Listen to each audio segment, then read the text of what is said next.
Kristen Michaels. We're good. They're going to. Okay. We're going to discuss those things. But if we could all please stand for the pledge. I pledge allegiance to the flag of the United States of America and to the republic for which it stands, one nation, under God, indivisible, with liberty and justice for all. Thank you. Okay, George, you have the floor. All right, so my name is George Doherty, and I am a professor at the University of Pittsburgh, as well as a local government scholar and consultant. And I am working with the Department of Community and Economic Development and the Borough of Midland to do a kind of as part of their strategic management planning program, which is in essence a means for municipalities, for local governments, to take a look at both their financials as well as their management practices. Compare those against standards in municipal management, municipal finance, and then make recommendations on how to improve both services as well as how the municipality is run, and to provide additional ideas in terms of strategies for finance. And so as part of that, just to give you a little bit of an idea, so I've been doing this since 1999. I've participated in at least, so this is my 17th either early intervention or strategic management planning grant that I've worked on. Also the Act 47 coordinator for 2 municipalities in Allegheny County. And in addition to kind of research and so forth that I've done with this. Kristen Michaels is an associate consultant on this. Kristen has a long background in local government as well. In fact, she was the executive director of a group called Connect, which is a university-based organization that in essence got the city of Pittsburgh to play ball with all 36 of the municipalities that surround it. She's also the executive director and founder of For Good Pittsburgh, which is a nonprofit that runs a number of services in Mon Valley communities. I struggle a little bit with these presentations in the sense that, on the one hand, I don't want to make it so long as to kill everybody with the details, and yet at the same time I want to be thorough and to give you a sense of the kind of information, the level of information that we've looked at when we're making recommendations. And so just know that I'm trying to balance that. And at the same time, I'm a full-time professor. So if you have questions, just raise your hand. It's not going to throw me off so much. But I'm glad to take a couple of questions as we move forward. So first of all, our system is this. We begin by going through all of the financial information or the financial records that are available for a municipality. We coordinate that and essentially present them in a way that's more understandable and compares them to standards in municipal finance. The first 3 steps of the STAMP program are primarily financial, and in essence, the goal is for us to identify kind of emergency or short-term actions that the municipality can take to improve its finances. Once we've got a pretty good sense of what the finances are, we'll be back in a couple of months or in a month and a half to report on some of the management recommendations and so forth that we have. But so what we'll present tonight is, in essence, the bulk of the finances and some emergency recommendations. So we came up with a handful or a number of key findings, and I'll go through them with you real quickly, and then I'll show you a little bit of how we got there. The first finding number 1, is that Midland has run annual deficits every year from 2014 to 2018. So there wasn't a single year in the period of time that we looked at where revenues matched or enough to cover our annual expenditures. Deficits, cumulative deficits from 2014 to 2018 were $977,000, and Midland's fund balance moved from over $600,000 to negative $284,000 by December 2018. Okay, so we went from having quite a bit of money in the bank to ending 2018 not only without enough money to cover our bills for that year, but we had spent more than what we actually had in the bank. The borough ran a relatively small structural deficit during this time. So what's interesting is that the borough's expenditures came down by 1.8% across that 5-year period. However, revenues fell by 2.9%. Okay, and so we were losing revenues at a faster pace than we were losing, than we were cutting expenditures. Our two biggest revenue sources, which are real estate taxes and earned income taxes, both fell during that time for different reasons, however. So our real estate taxes, we had to reduce those because as we paid off debts, we have a special levy. So some of our real estate taxes are dedicated only to debt service. So as we paid off debts, we were required to bring that down.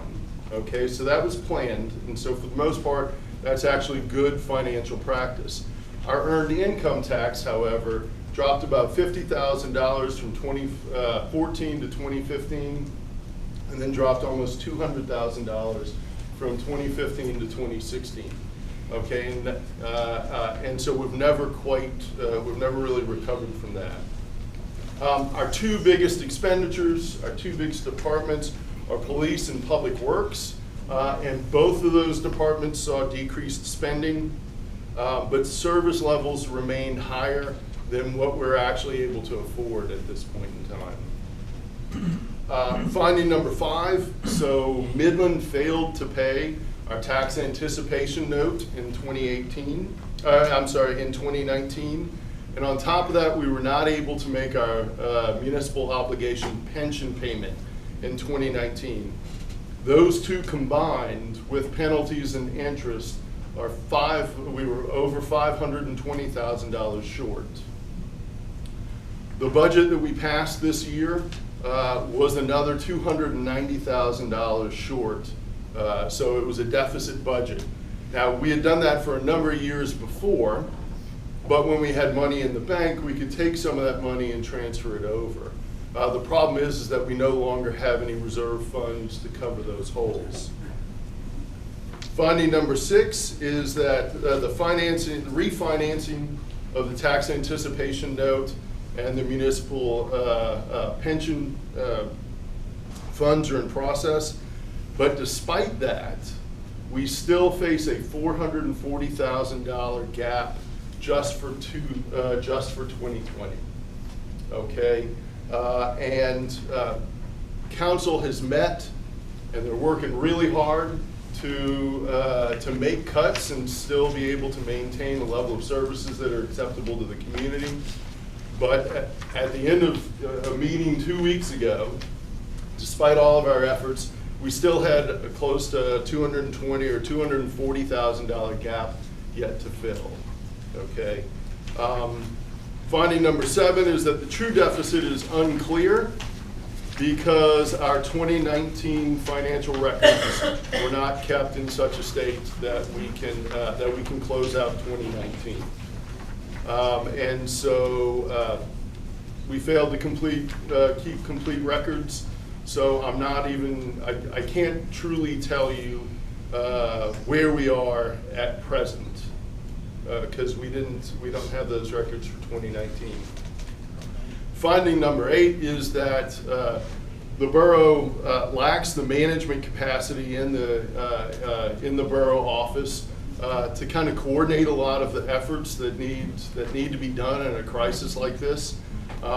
Members of council have taken time off for work, have been here answering the phones, they're making copies, and they're getting financial information together as best they can. But that's, one, that's not truly the role of an elected official, and two, it's not the level of management effort that we need at this point. Okay.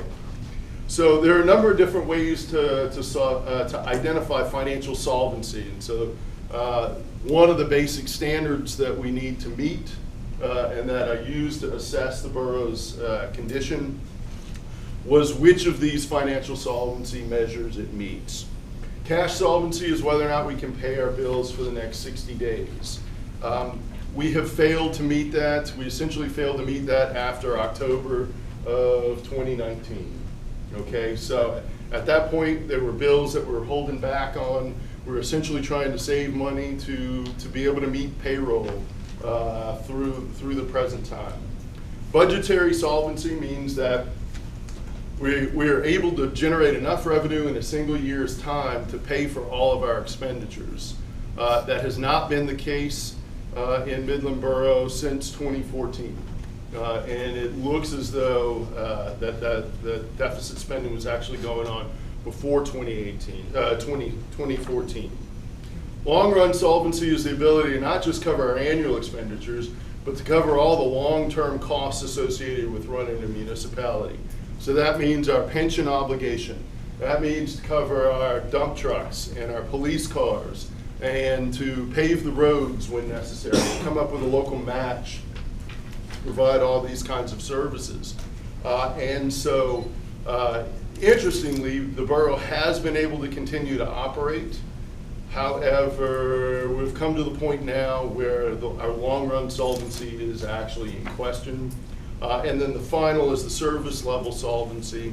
And at this point in time, both council and the citizens of Midland are going to have to make some really tough decisions about service level, particularly in terms of police and public works as we move forward. Now, the next page, so the core analysis, it should be just kind of a large spreadsheet. This is in essence the way that we've organized the information and organized the data. All right.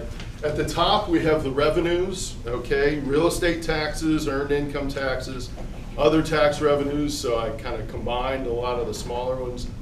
And what you'll see here is that the annual change from 2014 to 2018, the bottom right was a negative 2.9%. So our revenues went down over that time. If you look at the bottom, the total of revenues, what you'll find is that from 2014 it went down to 2015, and then a very big jump down to 2016. And in essence, a large portion of what's happened in the borough is that we didn't recover from that large step down in 2016. Okay. On the expenditure side, again, we've been able to cut back on expenditures. So in an average year, we've cut down almost 2%, so 1.8% over that period of time. The problem is that every single year we spent more than we brought in, all right, and our revenues went down at a faster pace, okay? To give you an idea of some of the standards in municipal finance that we're expected to meet. So the Government Finance Officers Association argues that that municipalities, well, in essence, it's not uncommon for municipalities to run an occasional deficit. In fact, in most years, what we really should do is run a small surplus so that we have a rainy day fund, okay? And I'll give you an example of why. First municipality I ever worked with in Pennsylvania had just purchased 3 new squad cars for the police department. And within 6 weeks of them being delivered, 2 of them had been crashed, okay? And so, and it's not like we don't have insurance and things of that sort, but we still had to come out of pocket enough to cover the costs of 2 additional squad cars. And so transmissions go out on trucks. We get really heavy snow years and we have to buy additional salt. All these things, and that's why we build that's why we have a small rainy day fund. That's why it's okay to occasionally run a small deficit. But the standard is 2 small deficits over 5 years.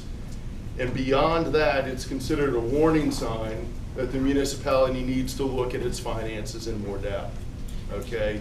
In our case, we ran deficits all 5 years that we reviewed, all 5 years that the data was available. Now, the unreserved fund balance, I'm not going to go through the numbers here, but I just want you to look at the chart. This is probably the single clearest representation of where we are as a community in terms of our finances. We had over $600,000 in reserve funds in 2014, and we're now at the end of 2018. We're at negative $300,000. Okay, so all of that money has been spent. All right, we use a number of other measures to kind of get a sense of our kind of our financial progress or our financial performance over the years. One of the key, one of the most central ones is revenues per capita. Now, in essence, what we would like, so there's a couple of ways to look at this. As citizens, we would like to pay less and yet still have high levels of services and high quality of services. As governments, we'd like to have it remain either flat or at the very least keep up with the rate of inflation, okay? But what this chart shows is that revenues per capita have actually fallen almost $100 per person in the community since 2014. Okay, so when we take into account inflation, when we take into account how much money we actually bring in revenues, the average, the average citizen in Midland is paying about $85 less per year than we did in 2014. Okay, and so that's considered a warning sign, and that we generally want it to be flat or increasing slightly. Real estate taxes are our largest single form of revenue, and those have been coming down since 2014.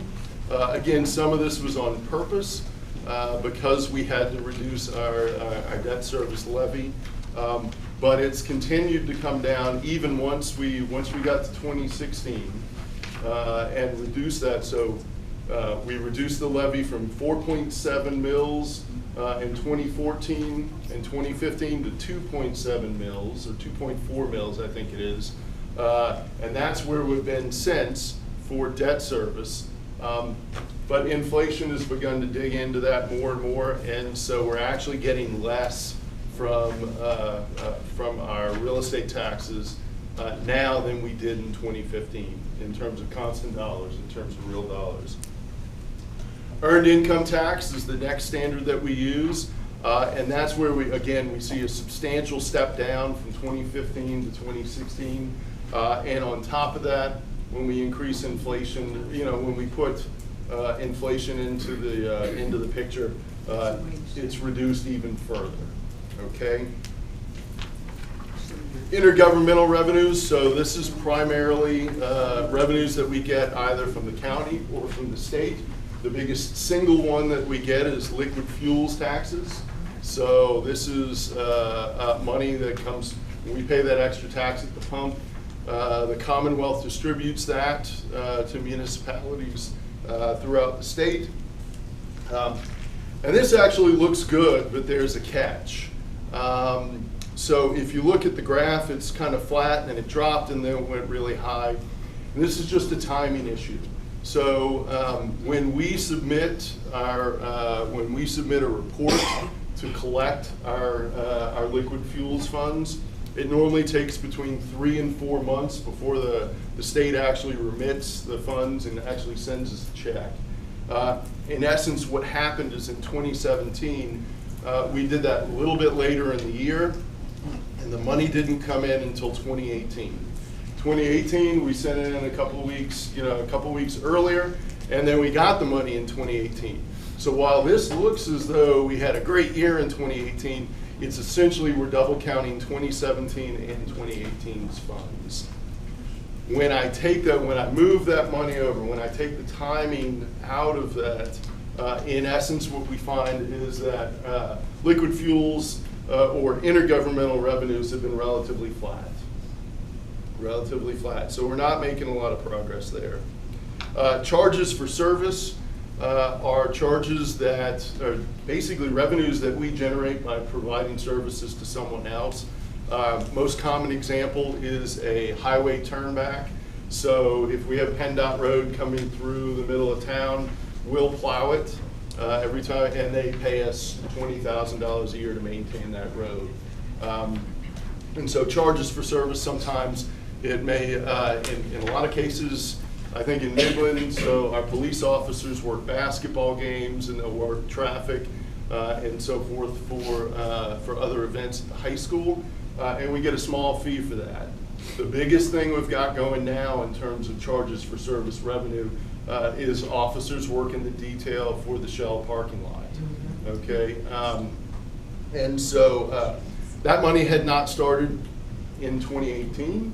And so what we see here is that charges for service have consistently gone down over the 5-year period that we were able to look at.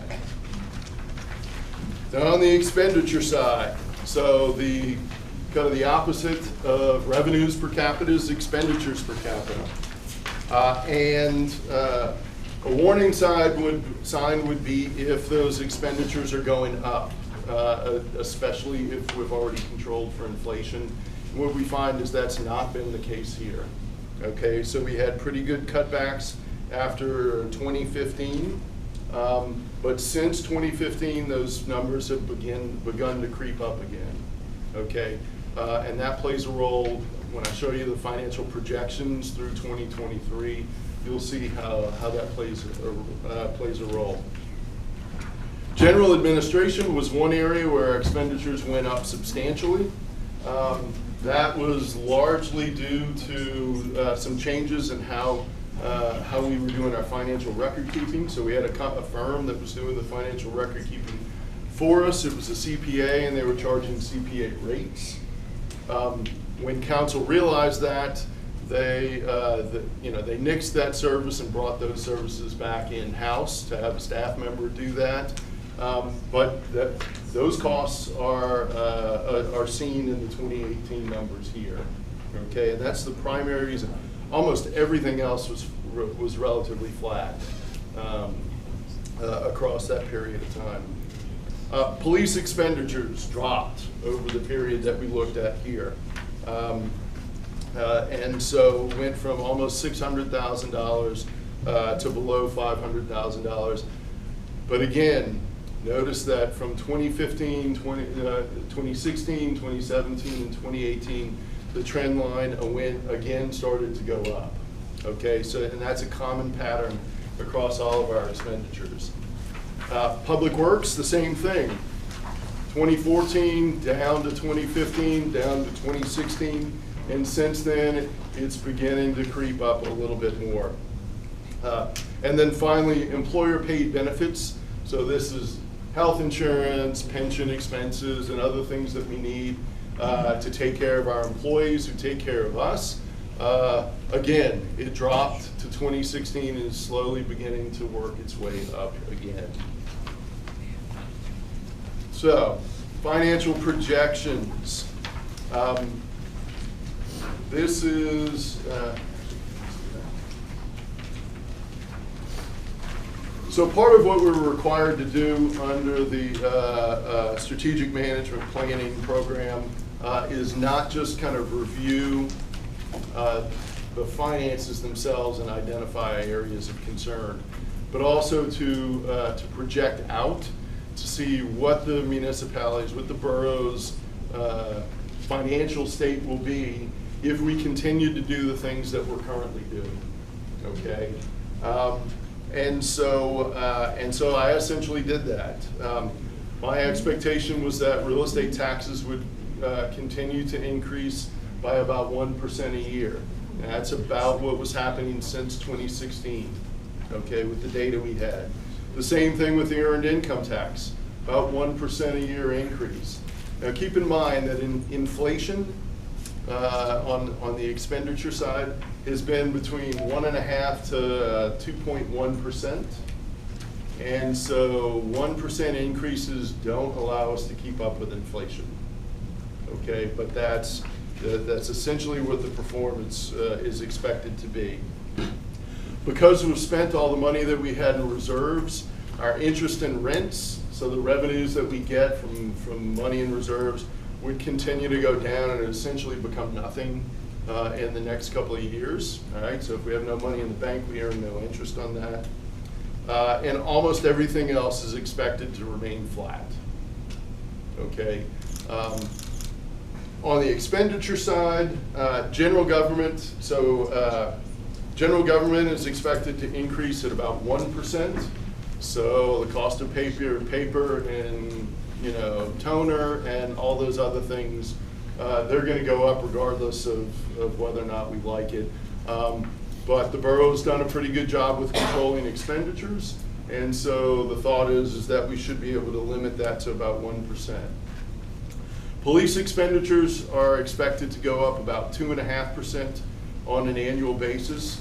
Part of that is because our biggest single expenditure in the police department is going to be our officers and their wages. The current contract gives them 3% annual increase. And so with that contract, even with the chief being proactive in terms of controlling costs and things of that sort, I would expect costs in the police department, which again is our largest area of expenditure, to increase by about 2.5% on an annual basis. Fire, code, and planning are relatively small areas, but they're about, I would expect those to increase about 0.5% each per year. Public works, just the cost of salt and the cost of gasoline and things of that sort, that will push costs up about 1.5% per year. That's fairly consistent with what I've seen in other municipalities over the last 3 years. Employee paid benefits, which are largely beyond our control, would be expected to go up about 1.5%. And then finally, our insurances, the rate of growth on that has consistently been about 2.5% a year. And again, that's not anything that we can do a whole lot about. So all told, we would expect our revenues to increase by about 0.7% annually between 2020 and 2023. And our expenditures to go up at a rate of about 2.4%. Okay, so in essence, we expect an additional or a continued structural deficit of 1.7% between 2020 and 2023. What this means in a practical sense is that without interaction or without efforts to make changes right now to close the gap in 2020 and to keep it closed in the out year, we would run 4 more annual deficits, which is, I will say right now, is a physical impossibility. We simply don't have the cash, and we will not generate enough cash to pay all of our bills through. My guesstimate is without drastic changes, we will not be able to make payroll and pay our bills by October of this year. But if we were to somehow able to continue on, we would run an additional $1.3 million cumulative deficit over that period of time. Okay. So, I guess suffice to say, we're in pretty dire financial straits.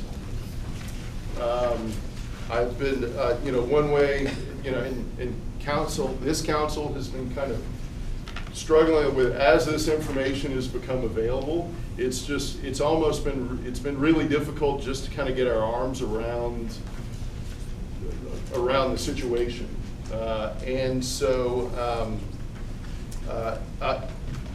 So the program requires that we provide or that we present a number of potential emergency actions. And so here they are. Our very first recommendation is that council should consider petitioning the the Commonwealth of Pennsylvania, the Department of Community and Economic Development, to enter distress status under Act 47 of the Municipal Financial Recovery Act. Okay, doing so would allow the borough access to additional tax revenues through earned income tax. Okay, right now we have, like every other municipality in the Commonwealth, we collect 1% earned income tax from people who work here. We get lucky every once in a while if someone lives in a municipality, or say if they work in Ohio and they live in Ohio and work here, they'll pay up to, if they don't pay an earned income tax elsewhere, they pay a 1% earned income tax to us, okay? It's not a lot of money, the non-resident earned income tax. What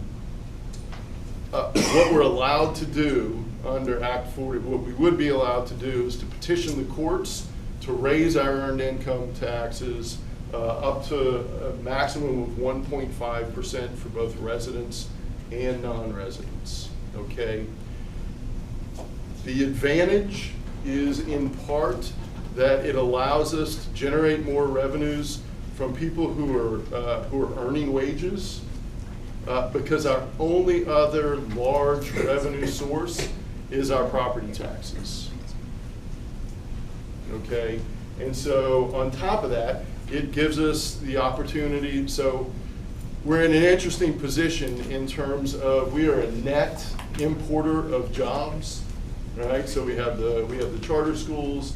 We have activity going on at the mill, and so we have people who work here, many more people who work here than live here, and they pay no taxes for use of our facilities, for driving on our roads and things of that sort. And so this would be an opportunity for, in the short term, for us to generate additional revenue and not have to pay all of it out of our own pockets. On top of that, Act 47 provides for privileged access to grants, so where the Commonwealth will assist us with some of our financial needs.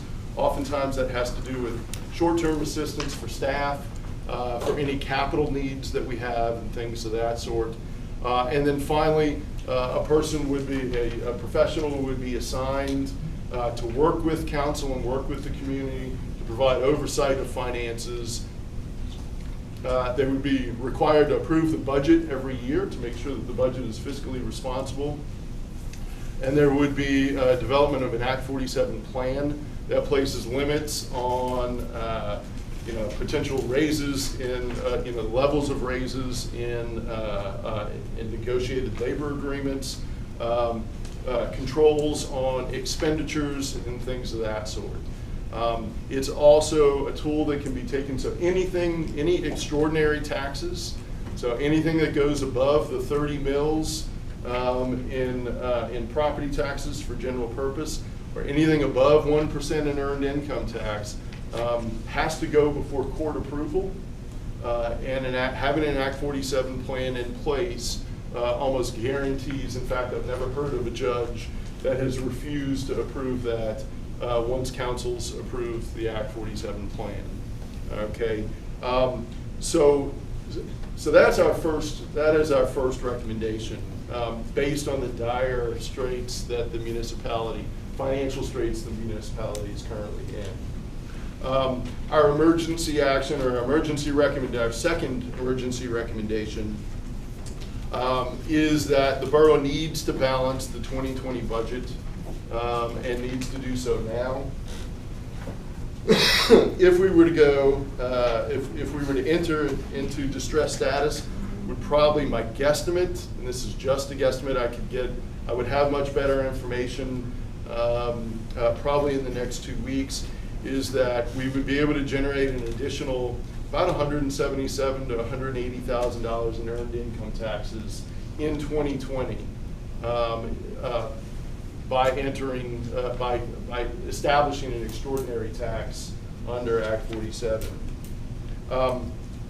Another option is to increase general purpose millage, so our property taxes, by an additional 5 mills.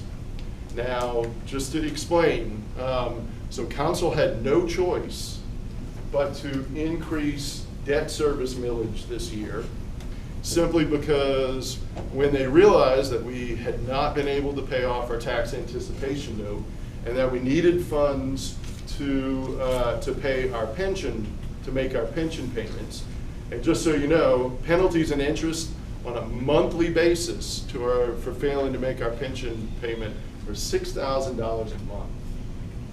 Okay, so we need to get that closed. We need to do that as quickly as we possibly can.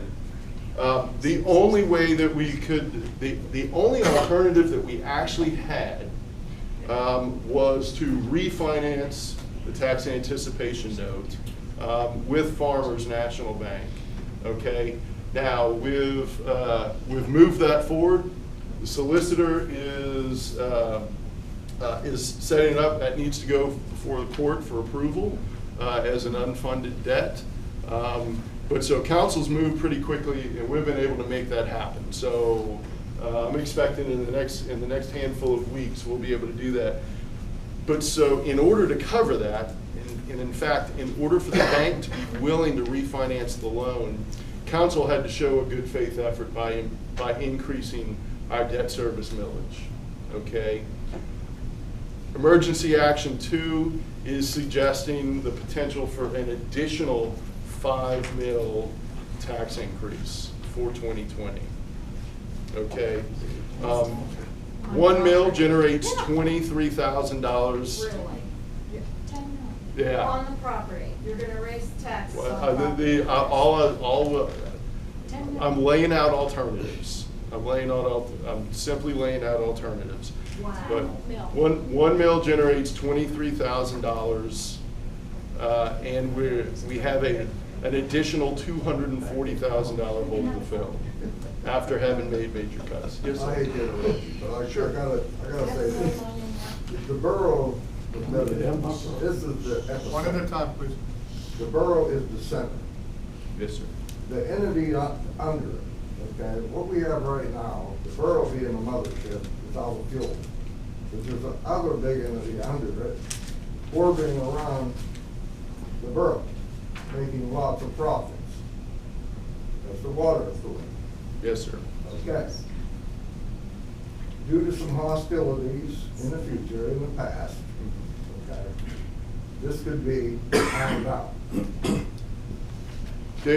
So I understand that, and what council has asked that we do is to review the relationship between the borough and the water authority as part of the management plan. So the next steps beyond this, I will say that there are limits to the short-term financial benefits that we can gain from a change in that relationship. So a lot of lawsuits were filed in Harrisburg in the last 5 years, in the last 8 years, because what Harrisburg attempted to do is to use ratepayer monies to avoid raising property taxes. And in essence, what the state Supreme Court argued was that was illegal under state law. Now, what I don't want you to hear me say is that there's no means of changing the financial relationship between the two entities. But the one thing we can't promise is to, and I guess what's been discussed in the past is dissolving the water authority, bringing that back under the municipality, and then taking a lot of leftover funds, reserve funds, and using that to cover our short term. And we're simply not allowed to do that on a wholesale scale under state law. Well, I didn't really want to get into that much, Okay. but I mean, they should. Everybody knows the sewers ought to be under the water. Sure. It's costing Midland so much money, and now all these good people here All we're hearing about is we're gonna pay, Yeah, okay? But I know for a fact, the water authority over on the water, they're making buku money, profits. Now, isn't that supposed to be a non-profit? What are they making all these profits for? yeah. And we're sitting in this situation right here. Sure. Yeah, and so, again, that's one thing that we will be looking into in the next phase. Thanks, Yes, man, ma'am. I'm sorry for the interruption. I just wanted to let you know that I have been related to someone on the board there, and I know that they're completing a forensic audit because of all the rumors and speculation that have been going around town. Completely incorrect and inaccurate. The Water Authority has its own debt service. They've had to construct a new water intake because of the situation with the mill, which is very expensive. They've had to install a huge generator because of requirements from DEP and so on. So I hope that you will access this forensic audit so you can see for yourself what the situation is. Sure. Yeah, and again, I make no predetermined notions of what the findings will be. But it is one thing that council has asked us. I think my primary statement regarding the Water Authority is that it's not going to be a Pandora's box that makes our financial troubles go away. It's not a cash cow. Right. These are just the different actions that we have. Yes, These okay, aren't and just just, things we're doing. so just to be clear, so council has not approved any of these actions. This is Kristen and I drawing upon our experiences working with municipalities across the Commonwealth and the types of things that are available to us. Okay, so this is, and we're not, in fact, I have made many people behind me angry at some of the things that I've suggested, Mrs. Hubb. But yeah, so that is, but that's a very important point. So we're here to lay out alternatives and ideas. Okay. Can't hear you. Okay. So you may have to relay when I ask for that. Sure. The earned income tax, can you explain a little bit more about it? I don't fully understand it. So I pay that tax to the borough every year. Yes. I work outside of the community, but I live here. Right. So I already pay it. Yes. So what percentage do I pay? 1%? You pay 1%. And then the people who work here, that don't live here, They pay 1% to their also? home municipality. But they don't pay it here? They do not pay it here, no. But I pay it. The people that I work work here in don't Hopewell, I pay pay here? them You're- a fee. Right. Okay, so there is a local services tax. And I don't get back, it doesn't go to Midland just because if I. Right, so that is, so, and to be perfectly honest, so the General Assembly is not seen fit to allow local governments any flexibility in how they fund their local operations since the 1960s. And in fact, almost every effort since the 1970s, early 1980s has been to cut back on our flexibility and our revenue sources, right? And so in the past, we had business taxes that we could have, a whole menu of things that we could do, and it allowed each of us. So some towns have really big and active downtowns, and so they relied more on business tax than they did on property taxes and so forth. But as they've reduced the menu, we're essentially stuck with property taxes, earned income taxes. Property taxes for boroughs are capped at 30 mills. And we do not require, as a Commonwealth, we do not require that counties reassess. And so I'm not sure when Beaver County last reassessed. 82. 82, okay, so in essence, what the same amount of money that used to be generated by 2 mills, we needed 4 mills 4 years later, and then 4 years later it needed to be 8 mills and so forth, and now we find ourselves up against the 30 mil cap. The cap on earned income is 1%. And so our two biggest revenue sources are in essence, they're capped by the state legislature. What we can do is go to the courts once we hit the 30 mil cap and ask for permission to go beyond that in order to run our operations, if we're willing to tax ourselves in that way. Could you address how tax exempt property in the borough affects all of us? Sure, and I don't have all the, Because I know so I there wasn't is a able good to get deal. all the, so sure. So charitable organizations in the Commonwealth of Pennsylvania are exempt from local property taxes. And so those organizations, so in our case, it's primarily churches and schools. Even though they develop the properties and so forth, they're not required under state law, as long as they fulfill their charitable purposes, to pay local taxes, to pay local property taxes. Doesn't the borough feel that part of their trouble started when they did not have a professional manager in this borough, and they started making the decisions by themselves, like filing off the policeman's pension forms, which they should never have done to pay the bills? That kind of stuff happened because they didn't have anybody in place that could really handle what was doing, and they were making the decisions not knowing what they were doing.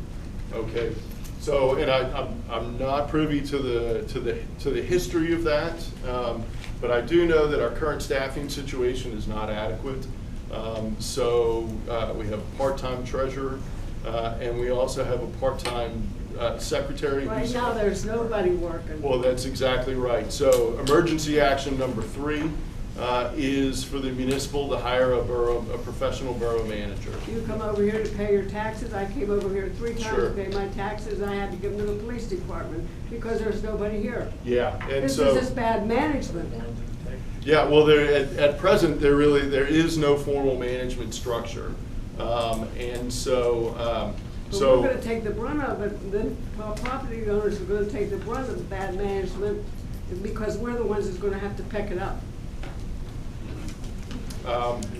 Yeah, so our recommendation is to apply for a grant under the Department of Community and Economic Development. In essence, I've been able to structure the grants that they've been willing to accept in the past. The state would pay 75% of the full cost of a professional manager in the first year, so in 2020. They would pay 50% in the second year and 25% in the third year. So we get a subsidized borough manager for the first 3 years. In that time, the hope is that having somebody here 40, 50 hours a week who knows municipal government inside and out will allow us to will give council the information to make wise decisions. But part of the problem is you have an older generation in Midland, a high property, older generations on pensions and Social Security. Yes, ma'am. And you're asking these people to take the brunt of the fall, to make it right with this. Yeah, no, and I'll be honest, that's exactly the conversation that council has had with Kristen and I as we've come in here and started to present the information. So they're well aware of that. And they're doing what they can to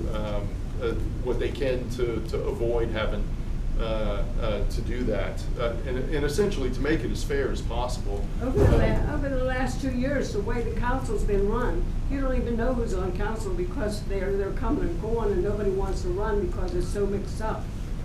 And now we're getting the brunt of it right now. Yes, ma'am. And we're being asked to make it right. Yeah.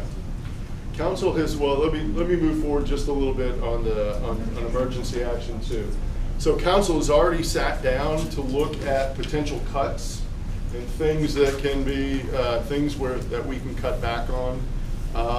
And as I mentioned earlier, we had a minimum of $440,000 hole that we had to fill for 2020.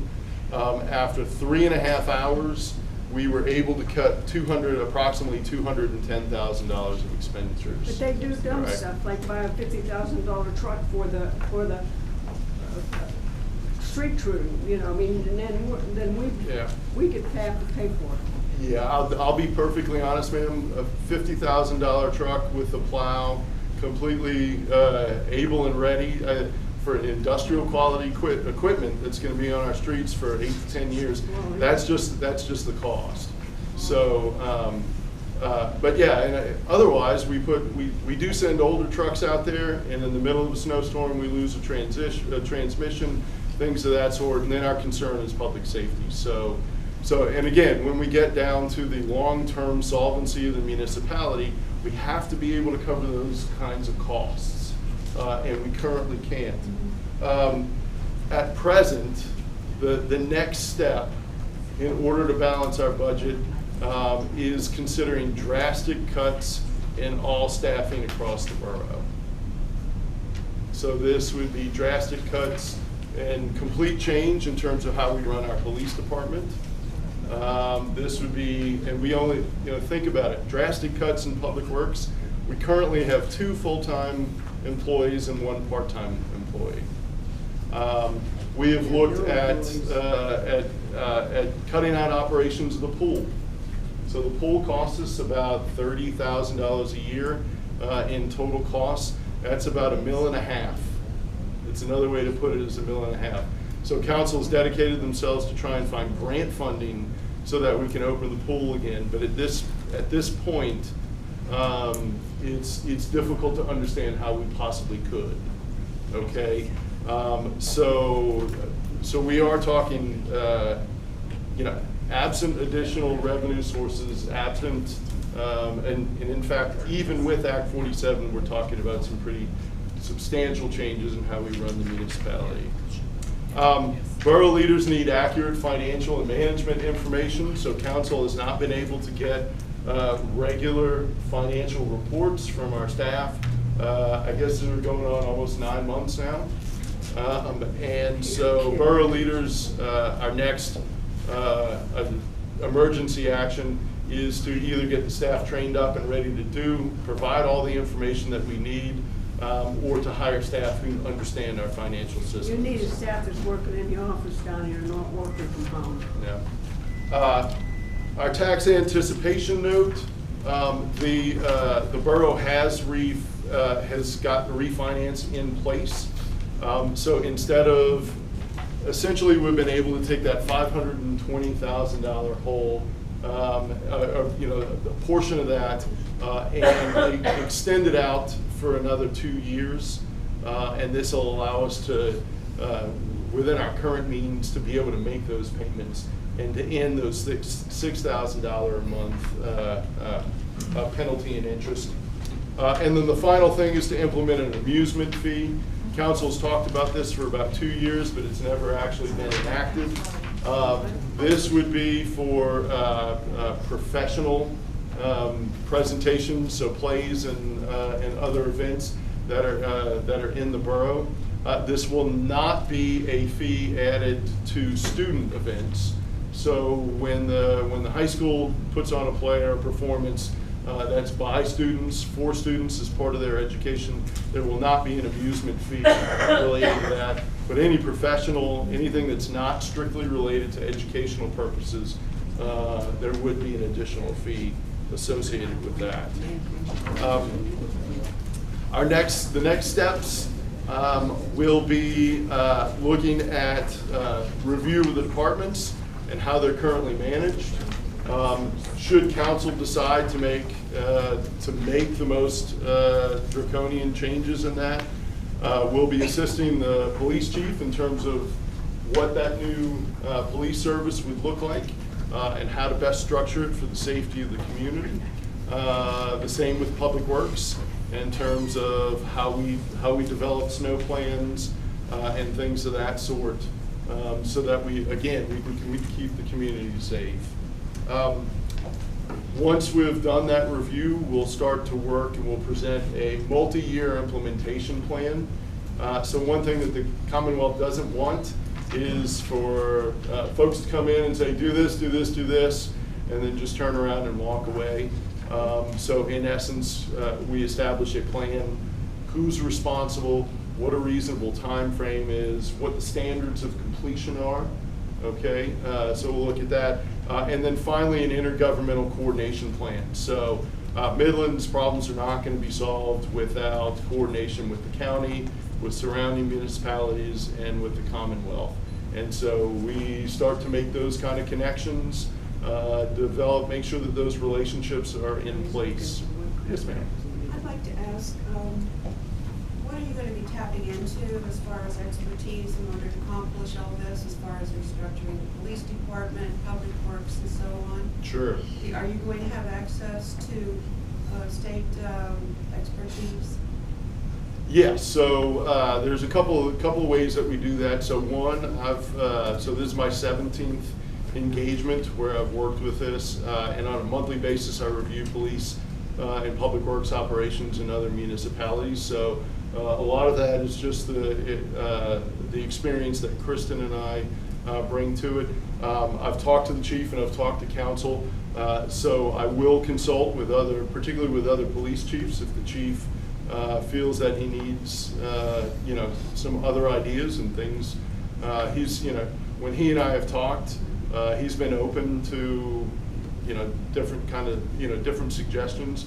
I will say, from the very beginning, we've not seen a lot of evidence of the departments being, basically kind of left to fall apart or not actually actively managed and actively run. So we will be bringing in assistance as needed for that. So, and again, a lot of my research and a lot of my activities have been focused on those kinds of things. Yes, ma'am. Under the Midland Borough projections for 2020 to 2023, the charges for services, 2018 were about 135,000, and Yes. we're going to estimate almost 400,000 going Yes. forward. But yet we're cutting the police department. How is that anticipated? Sure. That income? So and what you'll find is that's also on the expenditure side in the police department.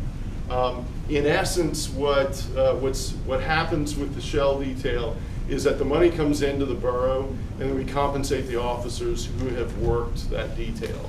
Okay, and so we're still trying to figure out what the difference between it is. So the estimate that I use is that if we bring in $200,000, we'll actually expense out 170, and so it's a net gain of 30 for the borough. The chief thinks it's actually going to be higher differential, so that we'll actually keep more of that. But in order to be concerned, what I don't want to do is, oh yeah, we're going to get to keep half of it, and then find ourselves in a position later where we overestimated what we got to keep. I thought the question, tell me if I got it wrong the way you asked it. Were you asking if we cut police services, how can we maintain the amount of revenue gained in the next 3? Right? It was actually two questions yeah. at once. How Sure. do we do Yes, that? and Okay. yes. So, and that's kind of two-pronged. So, in essence, what the chief does have an option to use a duty officer to cover our responsibility. And in that case, so if not enough officers sign up for the additional duty, we can send a duty officer there that will have to leave if we get a call in town. Okay, so we may lose out on some revenue if we do have a service call during that time, but at the same time, we can, at the very least, we can cover our minimum obligation to the Shell plant and get the revenues associated with that. But he's in a much more complicated position if we substantially cut back on the number of officers that we have. So that's honestly, that'll be more difficult. The only potential upside is that if we're more likely to cover with duty officers, then we realize more revenue. The real downside for that is for the officers themselves. It's not much of a life if you never get to go home. Right? And then tired officers don't enjoy the life, don't enjoy the job as much, and so it will be a stressor. Absolutely. And then we're guaranteed the 4 years with the Shell? I didn't think it was that long of a plan. We're just, that's unclear. And does it have to be a police officer? It does. Because It does. there's 4 sometimes down there. I live right there. Yeah, so, and from different municipalities. Those agreements were hammered out beyond, and those are, you know, I'm not sure how that was decided. But it's clearly meeting it's clearly what was needed, at least at present, to meet the contractual obligations. At this present time, what the mayor and the chief have done, I have to make note of this, was because of not reducing the size of the force, naturally other people going to other places, it's down a very small size force. What they did do is limit the amount of shifts that the police would work. So you won't see a double coverage, you know, like to have that happen, but there has been shifts. How many, Mayor, cut for the week?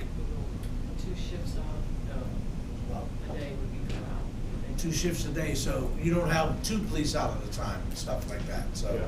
that's what we've done so far to cut that down. Yeah, so in essence, the chief has been, during busier times, essentially create power shifts by calling, in terms of how he arranged folks to come in on schedule. That'll no longer be an option. I don't know if you're saying. Could I ask, what is the balance between straight time and overtime that's paid to the police currently? I'm not sure what you mean. Well, it's 1.5 time. Overtime is time that's really not officially scheduled, but it Sure. usually amounts to a good portion of the budget, especially at the end of the year when you're looking at, wow, how much did we spend on, whatever, Sure. police or deputies or whatever, how much did we spend?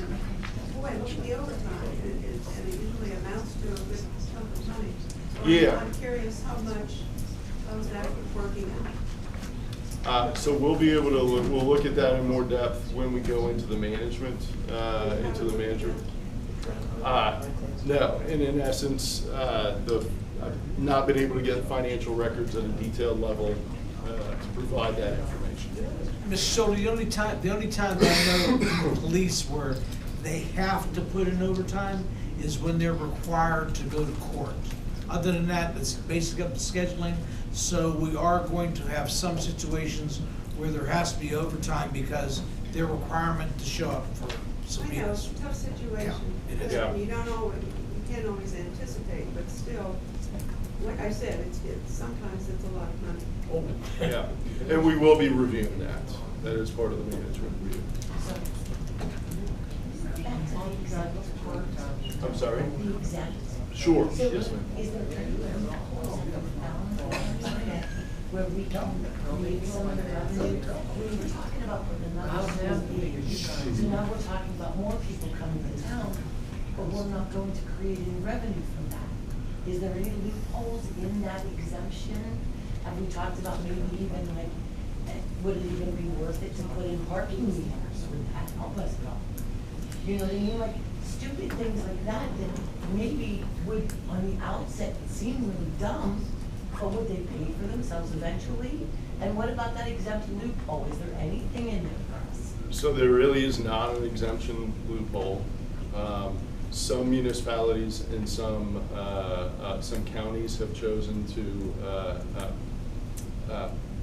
to challenge the charitable status of organizations. So UPMC's had to defend itself in part because it makes such a large surplus. But those have largely, those are relatively dicey, and there's not a real big sense of, it's not real clear in terms of whether or not we would win that challenge, or even that the county would support us. There are some other things that municipalities, that I have worked with municipalities to do. If they have a fire department, they've had regular fire inspections. One municipality I worked with, it was an interesting situation because I worked for Pitt, and the largest landowner in the municipality was Pitt.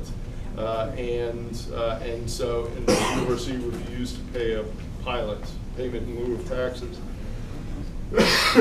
So we increased their water rates, we had regular fire inspections, we had alarm fees, and so on and so forth. We set, just simply setting them as an industrial water user generated enough revenues to cover most of the costs that they would generate in taxes.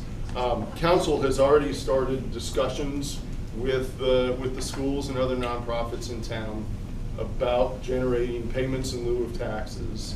And so, but to be quite honest, that those are often pennies on the dollar in terms of what we would actually expect. So tens of thousands of dollars when their property taxes would be 40, 50, 60,000.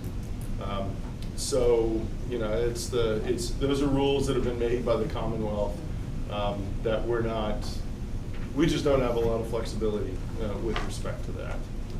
Yes, ma'am. I know last year the borough got a $30,000 check from PA Cyber in lieu of taxes. Mm-hmm. And I know for, like you said, a couple of years, we've been talking about this amusement tax for Lincoln Park, which they refused. They said they were gonna agree to it, and then they decided not to. And I think that it should be, I don't know how you would do that, make it an ordinance, a law, I don't know. Sure, I don't think yeah. they ever pulled away from it. I think it was on our part of how we wanted to do that amusement tax because it would involve the businesses downtown too, if they had functions going on in that. So they were always in favor of when I went and talked to them. And that was a couple of years ago, me and Mr. Quinn over there went and talked to all the people at Lincoln Park, and they were more than happy to do an amusement tax to give us some Well, percentage. why didn't they ever then? Because it was up to us to Re- pass it and It's get not it up to- going. Up to the borough. The resolution has It's not Lincoln been Park. drawn up as we speak, and it's already been poll voted passed. We just have to, once the resolutions come, we'll pass it.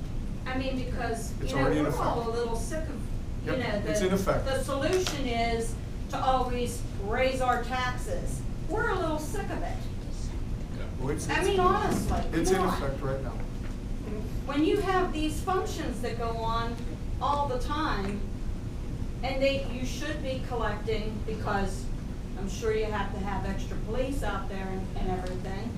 You know, and I don't even know why we're even talking about the police department, because they bring in the extra revenue from directing traffic down here. I think they're holding their own. I think what we need is, we need a borough manager and a borough secretary who know what they're doing. This started 2 years ago when you let the It's been managers longer all than that. go. And everybody made their own decisions, which were half wrong, and put us all in this position right now.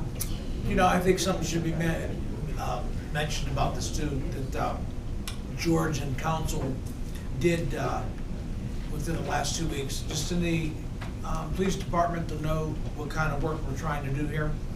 The police department has proposed cutback budget of $107,000 for this year. Department of Public Works, smaller department, has a proposed cutback of $42,000 this year. Other little small entities like the pool and everything, which I feel the pool's more than $30,000 to run, but that's my opinion. The total bill of cutbacks that the council did within the last 2 weeks was $206,512. So this is the direction he was saying. Now we have to come up with a couple $100,000 more, which we're working on. How much That's money it. do you get for the pool? Pardon When me? you ask for grant for the money, how much do you get every year for the pool? Well, it varied. When we first started getting grants or, we'll say donations from the pool at that time, and then DS, or now Lincoln Learning. Lincoln Learning Solutions, It your was, main yeah, it one. was up to Correct. $35,000 the first year. Who if I goes recall. to them and asks for it? What, we do. The Somebody borough from does? the- we write them letter, Does hey, anybody, be like, yeah. anybody here qualified as a grant writer to go to them so that you could get more money? I can't answer that question. I'm not No, there's a grant no- writer. You can. Do you still get it? Yeah. Yeah, we still get Yes. donations from Lincoln Learning, but it has dropped down through the years because now they're giving to other places too. They're going to only give if it's education-wise. So they give a great bit to the YMCA. And the YMCA has the pool and has all the functions at the pool. So if somebody knows how to write to ask more money and to have the YMCA come in and have them say what they're doing for the community, for children, for the food to feed them in the summertime. Because there's a lot of kids that don't eat in the summertime and they rely on that pool. I think we have that program already being signed for the food and the Well, playground. we tabled it to next month, but yes, we do, well, as she knows, we do have the food program. Well, I don't think anybody should ever talk about closing that pool, because No. that's the only thing that the kids have to do. That is the only I mean, thing. even if there's 12 kids that go there a day, that's still 12 kids that are going to the pool. There are no basketball courts. Right. There's no tennis courts anymore. There's nothing for kids to do outside, outside. How about the basketball that's up on 4th Street? Why Oh, can't yeah. you go to the school and maybe ask the school, you want to produce kids down here to play basketball at Lincoln Park, so ask them. How about we're putting something up at 4th Street so that the kids can go up there and play? And be able to play in this town. There's no tennis court anymore. There's no basketball. We all know there used to all be one. We all know they're not gonna come back. 4th Street's the only thing we have left. Well, Mr. Tanner, is there anything in the future developing that football field as recreation anymore? Well, I mean, we have a plan on it that we came to you for, and then you put the playground up at the bocce. No, don't say Up at the you. bocce Don't court. say you. The person in charge might have did that. I didn't Okay, do well, that. I'm just saying, we came to you with the plan up at the football field, because the school district owns it. You know, the school districts suffered cuts as well, 17%, just like you're doing here. We went through these exact same times. We were cut from the state, but drastic times call for drastic measures. So, you know, when we were cut, we cut staff, we cut people. I mean, you hate to see people lose their jobs. So, you know, we have a plan, we have a well thought out plan of developing the football field, to answer your question. But whenever cuts happen, you can't do things like that. So it fell on, you know, cutting resources. So that's what we've had to do. But certainly the school district isn't responsible for borough recreation. That is a responsibility of the borough, not the school district. So for the school district to put money into, you know, the borough playground or 4th Street or something like that wouldn't exactly be the most legal thing to do. Well, just so we're clear on that, because I thought back then, the stipulation, not stipulation, the agreement was that borough couldn't get recreational grants, the schools could. And that's why they wanted to sell you the field so that the school can develop it with their grants for recreation. Just to clear that, I don't know if that's how. I guess I remember it a little bit differently, Okay. in that the borough needed money. Okay. And the school district bought the property, the borough, I mean, got a good chunk of change for the property, and could use the money. So that was done with a plan. I mean, the plan, I mean, we have a full plan of the development of a recreation park. But certainly as funds are available to do so. And to wait and to explain about the cyber school too, when I went to them, me and Mr. Quinn had a meeting with them too, and asked them to give us some monies in lieu of taxes, because they weren't paying on them. They were very generous. There was no hesitation at all. They had their solicitor go and find out what they can give us with all their properties, and they sure did come with us and gave us some monies in lieu of. So them in Lincoln Park is getting ready to try to do something for us too. So they are cooperating with us. I don't want you to think that they're not, because they are. Now, I think what George has said though is that, I mean, when you talk about those things, you're talking about Band-Aids on a bullet hole. And I don't know if that is being fully conceptualized in the sense to say, you know, you have a situation and you get those funds and every penny counts. Every penny counts.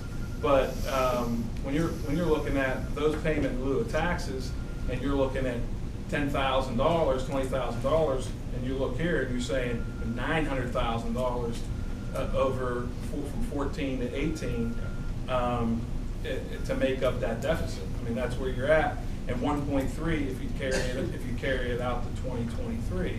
So you know, a couple $10,000, $20,000, $40,000, although it's a lot of money, it's not doing anything to $1.3 million. And so at drastic times, there are drastic measures, and so you got to cut. I mean, it's very simple. I mean, there's two ways of doing it. I mean, you got to increase your revenue or you decrease your cost. It's not rocket science. It's not rocket science. So I mean, you know, the best scenario is increase your revenue and decrease your cost. You'll be where you're at. So you're looking at ways. I think it's great to look at ways how we can increase revenue, but at the same time, you got to drastically decrease cost, and it may not be what folks want to hear.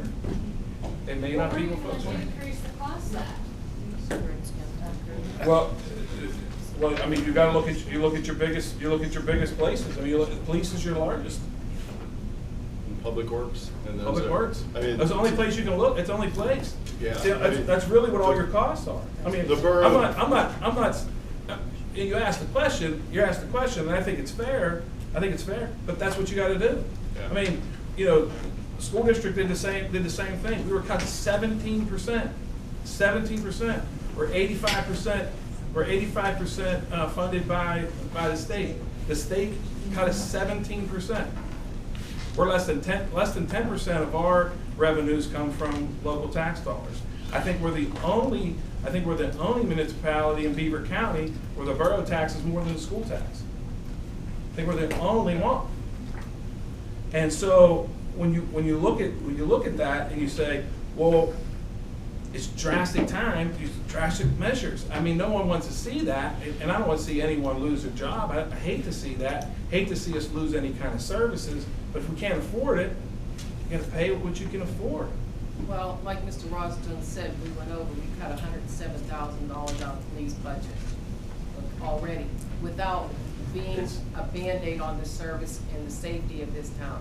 Yeah, it's obviously still not enough. If you lose the safety of this Police town. projections do not include, the projections on that going forward don't include those the things that council is proposing.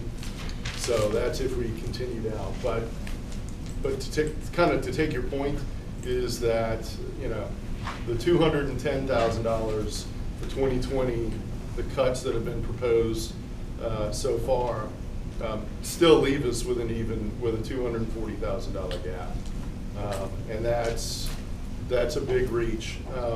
And just, you know, to be perfectly honest, the borough provides 3 services: police services, public works, and the pool. And the pool. And so. We are very limited in where we can cut, in the sense of, you know, very different. So just to be clear, we're talking largely part-time police department. You know, if all we were going to do was go through on the cut side, we're looking at maybe one full-time public works person and one part-time public works person to help with snow removal during the winter, and 2 office staff, and that would be the borough. I'm sorry, and I'll get back to you. Yes, sir. Yeah, I wanted to touch base with your finding number 5. You said that since 2014, the borough was in deficit spending, but it didn't show up because we had money in the bank. Mm-hmm. Unfortunately, from 2014 to 18, that money in the bank, in part, to the tune of $750,000 over the course of that 4 years, that money was owed to the pension trust. It was never moved over, and because it was never moved over, the borough never applied for contributory funds from the state. So we lost that. We have since gotten that money. We've made that transfer, but we're also on the hook for penalties and fees as a consequence of not being timely in making that transfer. So, in part, I hope that explains why we're in a hole now, because that money, it was kept in the general fund where it should have been transferred, and it was masking a deficit that wasn't showing up. Why wasn't it moved over? What was that? I do have a comment on that. It was what was asked earlier. You have 3 people on this board that's been here just a shade over 2 years. 2 that have been on for a shade over 1 year, and 2 that's been on for a couple months. This was all prior to us. We are here multiple nights, and we'd love to, believe me, to have the public here with us to help. This is our community, every one of us. We all need to get together. We don't know why it wasn't. There wasn't, we brought everything to light at every public meeting for months. That's So also, if we I are may- trying to solve what is going on prior to us. If I may, that's Good. also why we see a blip in the liquid fuels tax Right. that we got from the state, because the paperwork wasn't done. That's Um, right. And now we have an accounting system that does not show any footprints when you go back and make a transaction change. There's no reversal operation. So any repairs that we're making to the records, there's no record that you're changing it, the old records. So that needs to be tightened up. I'm Yeah, not saying it well, but I There hope are you some follow hard what I decisions mean. that have to be Yeah. made to. And council's taken for, I'm Yes. sorry. Good, Yeah. that's all. So council has taken the initial steps, so we're working with our auditing firm to make sure that all of that is cleaned up, cleared up. And so the auditor has been here at least 4 times in the last 5 weeks. One more point, if I Sure. may, real quick. In part, I want to take responsibility for that crash, only in that I felt it was better to owe a financial institution than it was to owe the pensioners that money. So I pushed the council to make that transfer into the pension trust and then negotiate with the bank as the loan came due, that gradually we would pay it off. That was my expectation, that was my hope, but in part it's on me for not leaving it with the pensioners and leaving the debt with the bank instead. Well, Peter, that was. That is not entirely true. No, it was I'll tell all- you That was why. all of us. No, it wasn't all of us. The Auditor General came in. Yeah. We had no idea. Those that were left here had no idea that was being done.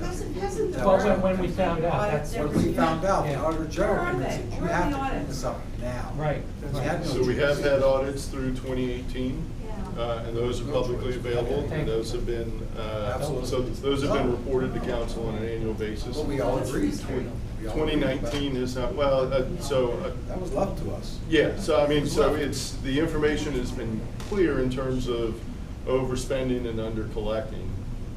It's just, usually go into some sort of debt. I'm so they curious about do. the CPA. The We auditing paid, so service. my borough taxes paid for a CPA up until 2018. Sure. What did that CPA do? Obviously, we're in a position and accounting's not correct and funds are I'm also curious about the $50,000, I don't see it here, or 60 that we get from the water company every year to help with sewage. I don't know where that falls into these buckets of revenue. Sure. And one last thing, so that's many questions, the 50,000, where is it in these numbers? And then the CPA, obviously my tax dollars went to pay for a CPA that obviously was not doing their job, so how do we hold that person accountable? Were they bonded? Okay, so yes, so in 26, Whoever's responsible bonded? in 2017, we switched CPA firms, okay? So, and just to be clear, so the CPA comes through and identifies whether or not we've accurately reported our financial outcomes. They're not responsible for correcting us if we overspend, Right. right? But So, did so they denote the- issus? What's that? Yes. They denote issues. Yes, We just and didn't so- pay and attention so to the- First page of the audit said. Yeah, it's called, unconventional accounting. So they've issued management letters every single year, and they did, and so yeah, so that kind of stuff's, so until 2019, that has been above board in terms of, them coming in and actually doing the review. Our problem in 2019 is that we don't have the financial data, we don't have the financial records in good enough shape. We're just now getting them in good enough shape for the auditor to actually be able to do an audit. Okay, so again, and this comes back to the management concerns that have already been raised. And one more thing that I think is really important. And the $50,000 is in charges for services. Okay, thank you. Yeah. The other thing that I think is important is I hear everybody's concerned about the pool being open for the kids and being able to do that. I was at one meeting where I think I heard that we actually pay for the water to fill the pool for the kids. Is there any way that we can ask the water authority to donate the filling of the pool this year to help us with that excessive cost that maybe we just can't afford this year? always go into that, absolutely. So how do we go about asking the water authority to donate water? Okay. I can't believe there's a. We pay for the water. I've been ignoring you all night. If you have a question. I'd like to bring this all back to the meeting. Okay. Who's gonna find a secretary or the borough manager, and what qualifications? Is it gonna be somebody's Sure. relative or friend? Right, so, okay, no, so that is not the case. So, part of the strategic planning management, management and planning program allows us to provide, so Kristen and I will provide assistance to that. So in essence, what we've already done is start to do, we've collected job descriptions and job ads from other places. We'll put that together, we'll present that to council. Council will then, approve a job description. It will be publicly advertised, and then we'll beat our networks to try and get folks who are qualified to apply. We'll also assist council with putting in the grant application to the Commonwealth, to DCED, to pick up 75% of the costs in 2020, 50, and then 25. So we're in a position to assist with that kind of stuff. And we'll assist in the interview process. Yes. And decision making. Can I ask a question to George and Kristen, please?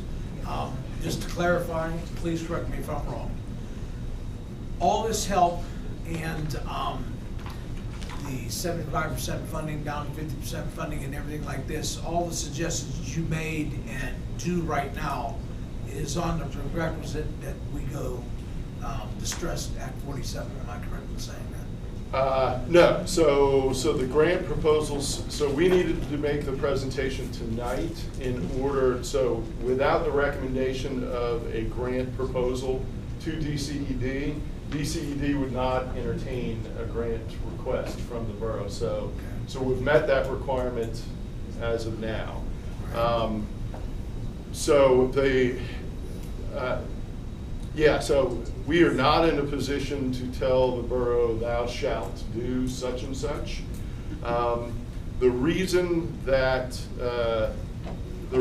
our primary, our first emergency recommendation is distress status is simply because it took us 7 or 8 years to get into this position. What Act 47 gives us, even though it's embarrassing, and it is embarrassing. It can't be more embarrassing than this, but go ahead. It gives us a 5-year structured plan to get out. It does not necessarily require that we make as draconian cuts to our services. It gives us some relief to have others who work here but don't live here to assist with the costs of the community in a short period of time. The other thing that needs to be really, really clear is that changes to the law in 2014 no longer allow a municipality to go into Act 47 and stay. It is currently a maximum of 8 years that a community is allowed to stay in Act 47. And part of this is what municipalities would do is that they would get into Act 47, they'd get a plan, and essentially they'd beat up the unions and they'd beat up their employees. And so employee raises were in the 1% range, 1.2%. And so, and in essence, what that begot was lots of turnover among the employees and a lower level of service through that.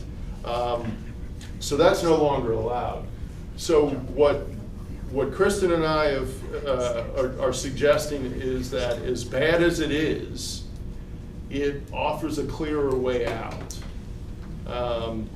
If the community, if Midland decides not to go that route, in essence, we're going to be down to a handful of police, one,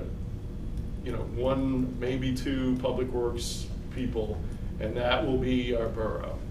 I think to be clear, though, even if you decide not to go into Act 47, this assistance with the management and the hiring of a manager Is available to we us. will do. Thank you.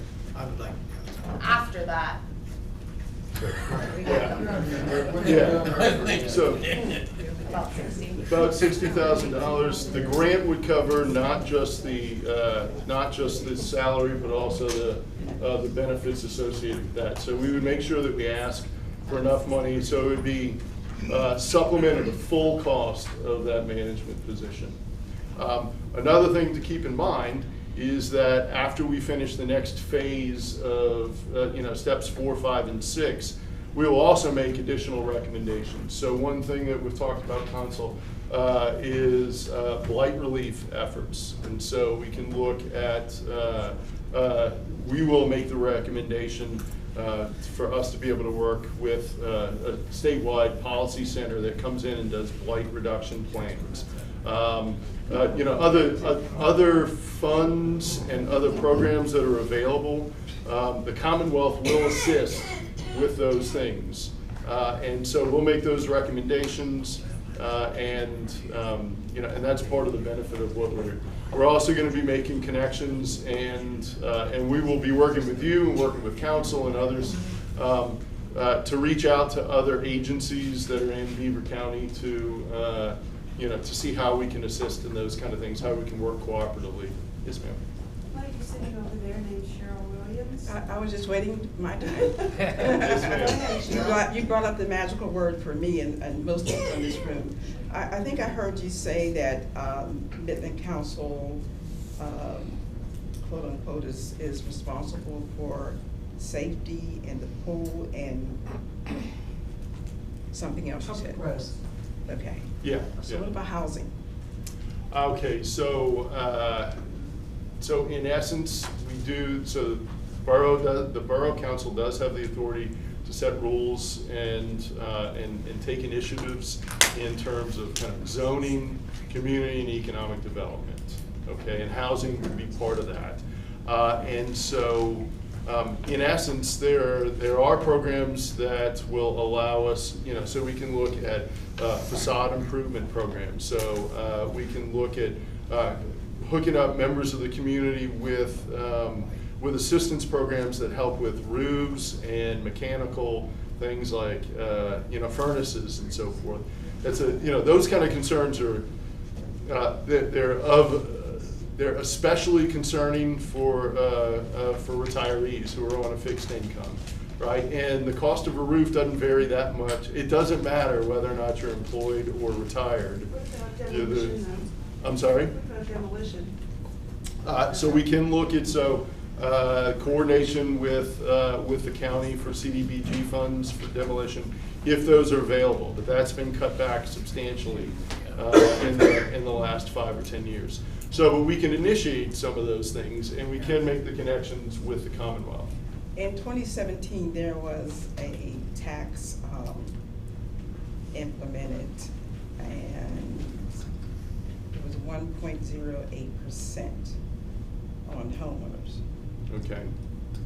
Did you see that in your findings when you're looking through? It was a blight tax. It was a line item in 2017. I can answer that. In fact, I think it was a 0.234. It definitely was implemented. It was passed just for that. There was argument with council why monies weren't put into that count, but that count's been, we'll say, worked on, and you do have roughly $9,000 a year from taxes. I think that's what it comes out to on the top of my head, going back into blight, and there is a line item there is a line item account for blight. So the money from 2017 is where? money from 2017 is in the blight fund. Right now, it stands at $29,000. I think it needs to be more in there. I can't answer what was done through the course of time. I've been away for about 3 years, and I just got back. I just know what the blight fund is as of today. Is what is it today? $29,000. If I may add, we exhausted the blight reserve to pay the employees, the last payroll. We used that money just before we got the TAN note, and when we got the TAN note, we immediately replenished that fund. So how much was that? I don't know. The 29, but when you did it, how much was it? I don't know how much was in there. No, when you said you exhausted it, how much was it when you exhausted it? I don't recall offhand. I think the 29 does, so that was a special levy on property taxes, which is one way that we get around that 30 mil max. The issue that we're running into right now is that in order to make payroll over the next couple of months, we're rating all the funds to make payroll in hopes that we can pay it back April, May, and June when property taxes come in. May I add, we do vote on that. We do ask for council's vote on approval whenever we do that to any fund. It's not a switch from one fund to another. The last 3 meetings I've been at, I know the president of council has asked for a vote. The vote is recorded in the minutes.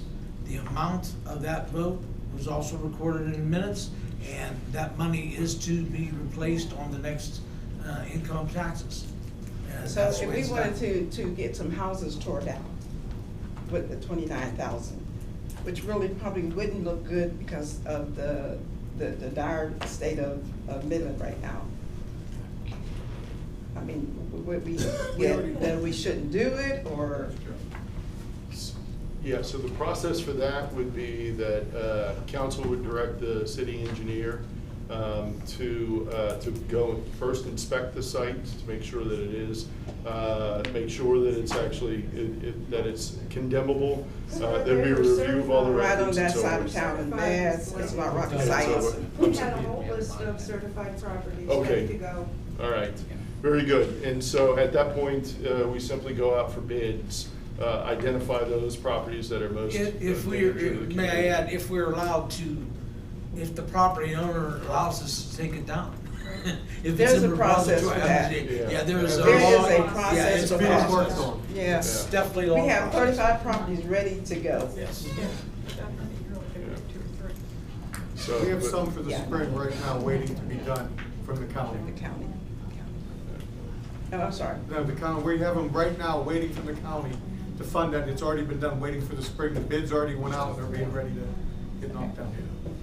Did anybody ever find that box of files that, Yes. that the Blight Committee? Yes, it's in the file cabinet right behind Mr. Dougherty. Well, that's good, because those are the properties that are ready to go down. Yeah, there's 102 of them, there's 5 boxes in that are filling that whole cabinet.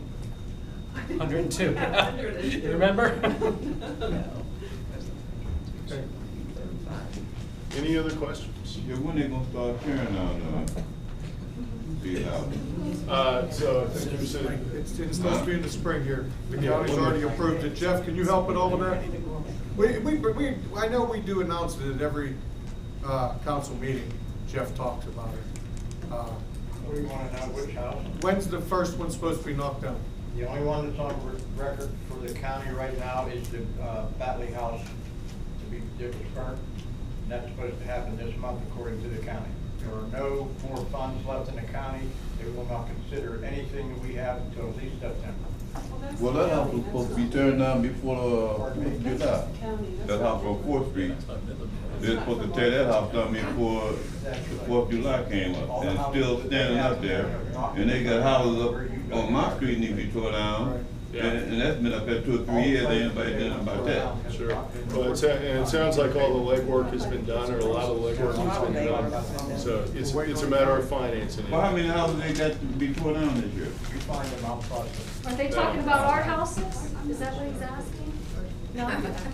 They told me they ain't got but one house to be tore down. As of right now with the county funds. Just for one house? That's all they've given us, correct, That's all Jeff? they gave us so far. But did you explain to them they had more houses to be torn down? Absolutely. They know. I put the one in at 600 block of Penn Avenue, and they told us to apply through them because it was too large, the one with 5 garages. So they denied that one. And But what about the one next door to me? I can't tear that one down because the homeowner won't sign the paper. Put them on All mine. we had to do was send The out a person that certain owns the number right of side of the registered duplex. letters. To the borough, to the county. Okay, so folks, so a lot of the concerns that are coming up now are the kinds of things that we will be looking at in the next step, in the next stages. So Kristen and I have been working with the borough and with the council for about 2 months now, and maybe a little bit longer than that. Our primary focus has been the financial concerns, negotiating a refinance of the TAN, and our ability to pay for our pension obligation. So those are the kind of the crises that we've really been jumping in on in this first couple of months. So as we move into March and into April, we'll be gathering more information about the specifics of a lot of these concerns. Once those concerns are clear, we're going to look and try and find out what resources are available to help coordinate with council and with other members of the community. I will say the issue of the pool is one that, so council has dedicated itself to trying to find additional funds. I don't think anybody is at all interested in having the pool not open this year for the very same reasons that have been expressed here. So, but we will look to try and find resources for those kind of things. We simply can't promise magic money coming out of somewhere else. But we are actively working on those things. If you have any questions about the finances, other things, we'd be glad to answer those questions for you. Our contact information is on the front of the presentation, and we'd be glad to talk and answer any of the questions. When do you anticipate the borough is going to vote on the issue of whether or not to go under Act 47? That is. We don't have long. Yeah. Honestly, we are It's looking sleepless at nights. issues of payroll in the next 6 to 8 weeks. What about the playground? Those are issues that we're going to have to to focus on once we get the short-term financial concerns sorted out.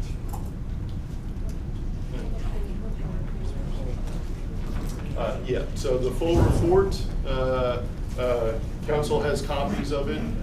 We'll be emailing a copy of that to Sandy, and that should be made available to anyone here in the borough offices. So, yeah. That's all. Okay, before we adjourn, I'd like to thank George and Kristen. They've been working with this council. Yes. I want to let you all know, this is, again, other than those two right there, this is every one of our communities. We all live here, and believe me, looking out, I think we're getting the same look as you're getting from us. This is dire. We need to work together. We all want to live here.